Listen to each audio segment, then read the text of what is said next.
Around this time of year, it's no surprise many of us take time out to ask, remember when? That's certainly the case for Barry Peterson, who now reports our Sunday morning cover story. Nostalgia. It's delicate, but potent. In the television series Mad Men, advertising executive Don Draper knows all about the power of nostalgia. It takes us to a place where we ache to go again. Don Draper is TV make-believe, but his use of nostalgia to sell a product is as on target as it gets, says real-life advertising executive George Dewey of McCann Erickson.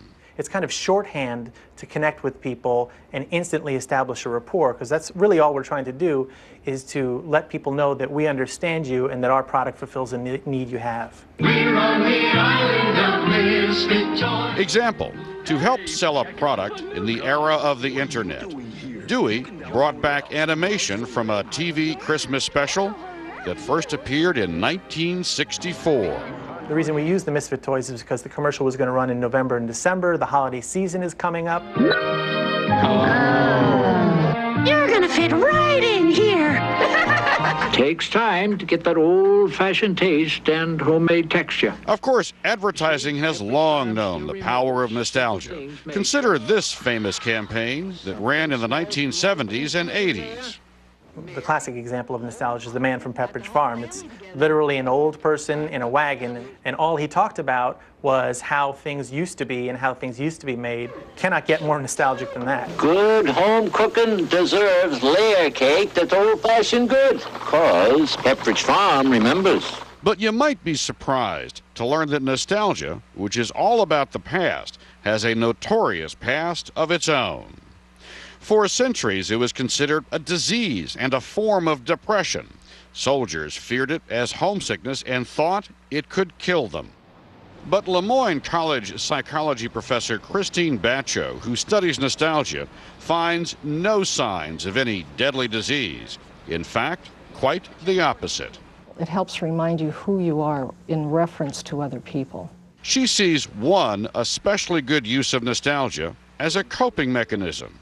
If right now everything is terrible and bleak, if you're out of work and you can't pay your mortgage and you've been evicted and you think there's nowhere for me to turn, it is actually healthy to look to the past and to say, what else have I survived before? It's like in the movie A Christmas Carol. I am the ghost of Christmas past. The ghost reminds Scrooge of a time when he celebrated the holidays, a remembrance that he could again bring back into his life. If I had the good life once, I can rebuild it again. And it does give people the energy to move forward. But in It's a Wonderful Life, why am I seeing all these strange things? George Bailey learns another of the lessons of nostalgia when he sees what Bedford Falls would be had he never lived. Get me back to my wife and kids. Let me live again. It's called the George Bailey effect. Remember not what was, but imagine what might never have been. And envisioning a different path that life might have taken could actually help people, says research professor Sarah Aljo of the University of North Carolina, Chapel Hill. And you go back through and say, now imagine you didn't go to that party. Imagine that you didn't meet this person that you were with or that you love. When people do this exercise, do they have a new appreciation for what they have now? They have a new appreciation for what they have now, because they were able to kind of remove all the debris and see it for the clear, kind of with a clear set of eyes. And it's not just what we see that leads us down memory lane. At this Neurological Research Center in Chicago, they're studying how nostalgia can be brought about by smells. Each of these vials, for instance, has an aroma harkening back to our childhood, like eggnog, very reminiscent of Christmas. They're learning that when it comes to good memories, we can be led around by our noses. I'm looking for specifically what part of the brain this smell is activating. Neurologist Dr. Alan Hirsch studies how smell gets to the brain faster than sounds or sights. He demonstrated on me. And as the odor is introduced, we start to see changes in the front. So the quickest way to change somebody's mood state or behavior, quicker than with any other sensory modality, is with smell. You smell, and you immediately decide, I like it or I don't like it. So it's got a direct path to the brain. Exactly, and not only a direct path to the brain, a direct path to the emotional areas of the brain. In fact, Dr. Hirsch discovered that a nose for nostalgia can be a lot about geography. So if you grew up on the East Coast, the smell of flowers made people nostalgic for their childhood. In the South, it was a smell of fresh air. In the Midwest, it was a smell of farm animals. And on the West Coast, it was a smell of meat cooking or meat barbecuing.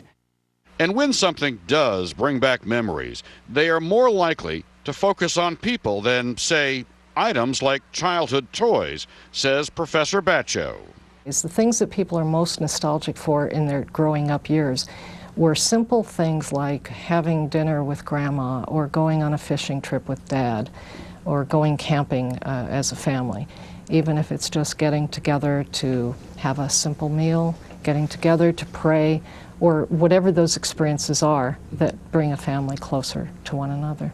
As for the children of today, ad executive George Dewey says, you can be certain there are things in pop culture that will likely bring back memories of the first decade of the 21st century.